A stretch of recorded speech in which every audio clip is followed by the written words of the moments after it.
Otsukaresama desu. Y bueno, estamos disfrutando de aquello de la Golden Week, la segunda mitad, Kohan. Y bueno, hoy lunes es el Kodomo no Hi, el famoso Día de los Niños.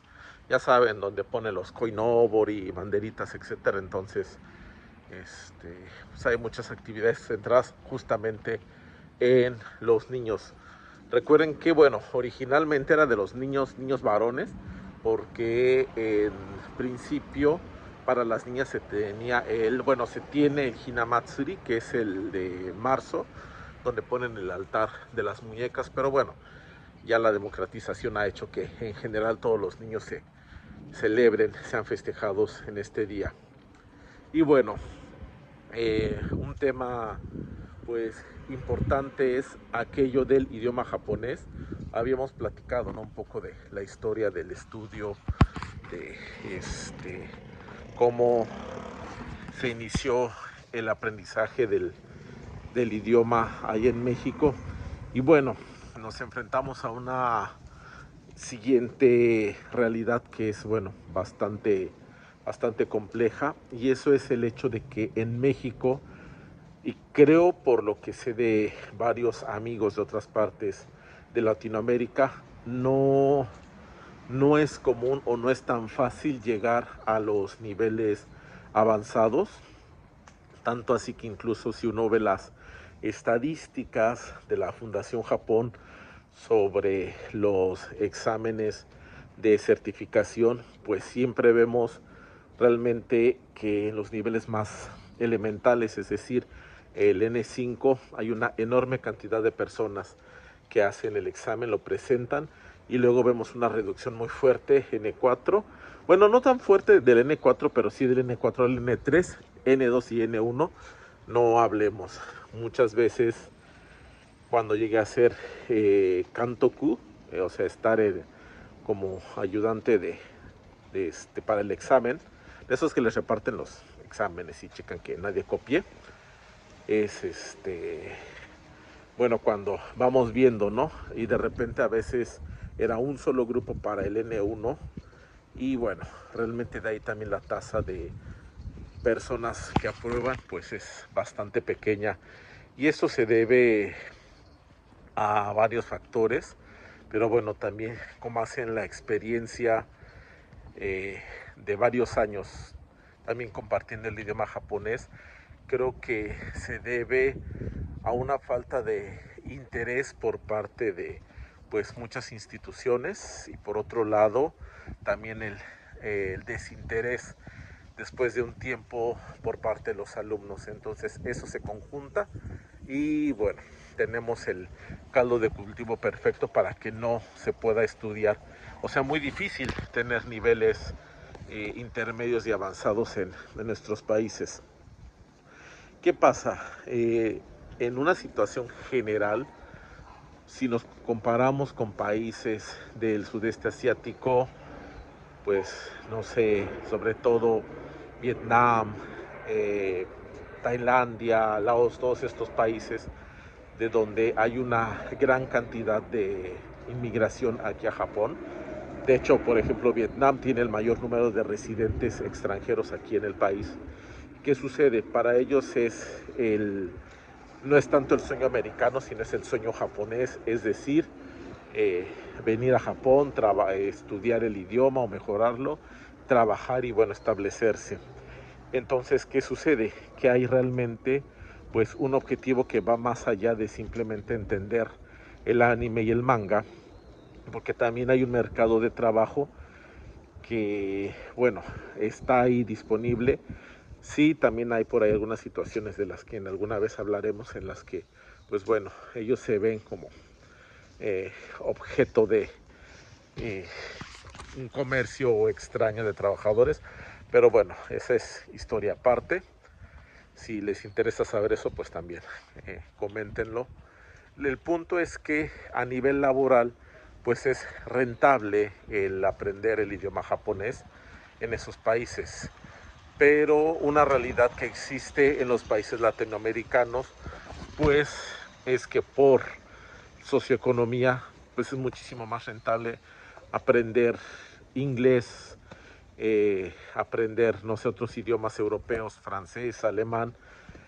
Entonces, pues se prioriza muchísimo el estudio de estos idiomas para alcanzar un buen nivel. Incluso vemos que los exámenes de certificación pues hay en muchos lados, etcétera. O sea, la infraestructura está muy enfocada a aprender inglés por la realidad socioeconómica de nuestro país. Sí es verdad, ha cambiado con la llegada de las empresas en los últimos años a México, sé que ha cambiado, pero aún así no tanto como debiera para que hubiera grupos de nivel intermedio y avanzados todo el tiempo, porque a final de cuentas incluso para muchos de los que trabajan en las empresas japonesas, tanto por la parte japonesa como por la parte mexicana, la parte local, pues es más fácil moverse en lengua franca y pues bueno, hay un total, no diría desinterés, pero más bien no hay una urgencia, no es una prioridad más allá de aprenderlo por otro tipo de cuestiones, ¿no? Que, repito, pueden ser más como un pasatiempo, algo, lo cual pues bueno, hace que en algún momento tú lo puedas dejar de estudiar y no sientes que vaya a pasar algo. Incluso si tuvieras que elegir a lo mejor entre una cuota de pagar una cuota de inglés o pagar una cuota de japonés, y lo digo porque lo he visto, ha pasado, hemos tenido, bueno, teníamos alumnos que de repente decían, no, pues es que mis papás me dijeron que solo voy a venir una vez a la semana a estudiar idiomas y me dijeron que o estudiaba inglés o no me iban a dejar seguir estudiando. Entonces, bueno, era algo muy común. Entonces vemos que desde ese punto de vista, pues bueno, no hay, no se ve como realmente una prioridad, porque no se le ha sabido ver justamente esa utilidad. También eso es parte de una idea que de repente tenemos de que, es que si no hablo lengua franca se me cierran todas las puertas. Pues creo que más allá de que se te cierren las puertas, ahora simplemente no tener un idioma más, es decir, que hables mínimo 3 idiomas, creo que te cierra más puertas, es decir, te abre más puertas tener otros idiomas y sobre todo si son idiomas que tienen que ver con una industria o algo en lo que nosotros estemos interesados. Eso también hace que haya una cuestión interesante en México. De repente la oferta de maestros pues realmente escasea, sobre todo a partir del año justamente 2011, 12, 13, que bueno, aquí viene la otra parte, ¿no? Que son las instituciones. Obviamente sabemos que hay muchas escuelas que tienen maestros, profesores del idioma inglés. Incluso hay unos que gozan de lo que se llama planta, o sea, de un contrato fijo, etcétera, en el cual pues van a tener pagadas sus vacaciones, sus prestaciones. Si se enferman, pues bueno, pueden acudir al seguro social, no pierden su sueldo, etcétera. Pero en el caso de otros idiomas, realmente es muchísimo más complicado porque pues no hay muchas plazas, no hay muchos de estos contratos fijos. Los que hay en instituciones grandes como buenas universidades pues realmente son muy contados. ¿Y qué sucede? Muchas instituciones pues obviamente, sobre todo aquellas instituciones particulares, dependen del número de alumnos para poder pues en un momento determinado contratar a un maestro. ¿Y qué sucede? Que pues bueno, obviamente muchos de esos maestros trabajan por este sistema de honorarios, básicamente GQ, o sea, se paga por horas.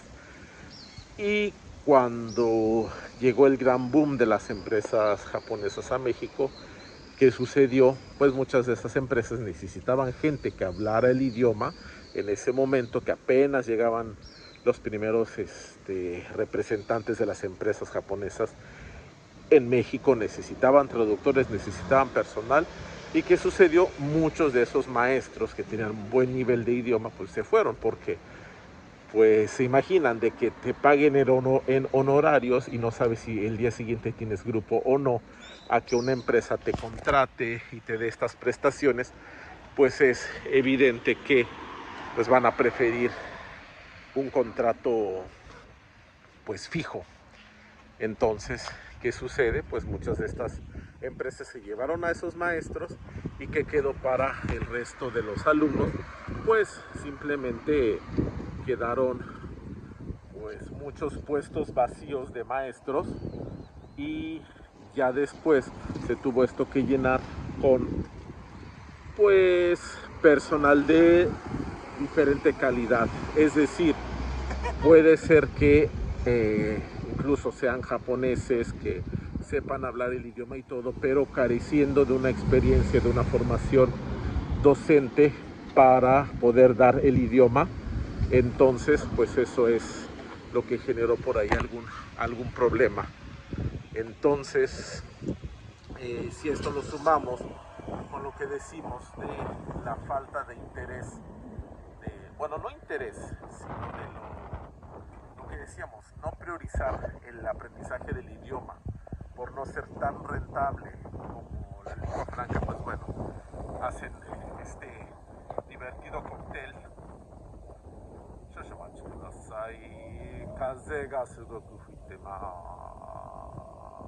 Ahí estamos. Ya, lo siento que sí. Ya se siente el aire estival. Entonces se cuela un poco en las pláticas. Y bueno, entonces realmente alcanzar un buen nivel en clases puede llegar a ser complicado. No quiere decir esto que sea imposible que alcancemos un buen nivel, que tengamos que desistir de estudiar el idioma. Es simplemente que vamos a tener que ser un poco más constantes, a lo mejor buscar instituciones o incluso buscar asesoría personalizada, es decir, una persona que se adapte a mis horarios, mi nivel, etcétera. Si quiero realmente alcanzar un nivel intermedio, un nivel avanzado, estando en un ambiente no inmersivo, es decir, no estando en el país. Cuando una persona viene aquí y aunque tenga un nivel básico, de estar escuchando todos los días a las personas, de ver kanjis por todos lados, etcétera, pues es obvio que el nivel va a subir. Si se pone interés, el nivel sube, pero estando allá va a ser un poco más complicado, por lo cual pues bueno, ahí habría que tomar ciertas medidas. Y pues bueno, eso es como parte de la historia del por qué de repente decimos es que hay muchísimos grupos básicos en todos lados, pero llegar a niveles intermedios y avanzados no se puede. ¿Por qué? Porque decimos pues muchas personas empiezan a estudiar y dicen como llevo toda la vida viendo Naruto, One Piece, etcétera, en japonés, ya sé todo. Y cuando bueno empezamos a ver que hay más allá de las pláticas del manga, del anime, es decir, pues hay más kanjis, hay diferentes maneras de decir las cosas, etcétera, pues muchas personas simplemente desisten en los primeros niveles. Aparte recuerden que el japonés es un amante exigente, entonces si no lo estudias constantemente, pues de repente se olvidan las cosas, entonces hay por ahí de repente un sentimiento de, es que no estoy avanzando, y realmente es que va a ser un poquito más lento de lo que sería a lo mejor con otros idiomas. ¿Por qué? Porque la inmersión es diferente y como repito, realmente por una cuestión laboral, etcétera, pues a veces la gente no lo ve como una alta prioridad. Pero bueno, eso no quiere decir que no podamos estudiar el idioma, que no valga la pena. Al contrario, si a pesar de todo eso logramos llegar a un buen nivel, pues va a ser una herramienta que nos va a servir muchísimo. Pues bueno, ya saben, si tienen alguna duda, comentario, gokigaru ni koe o kakete kudasai. Mata yoroshiku onegaishimasu.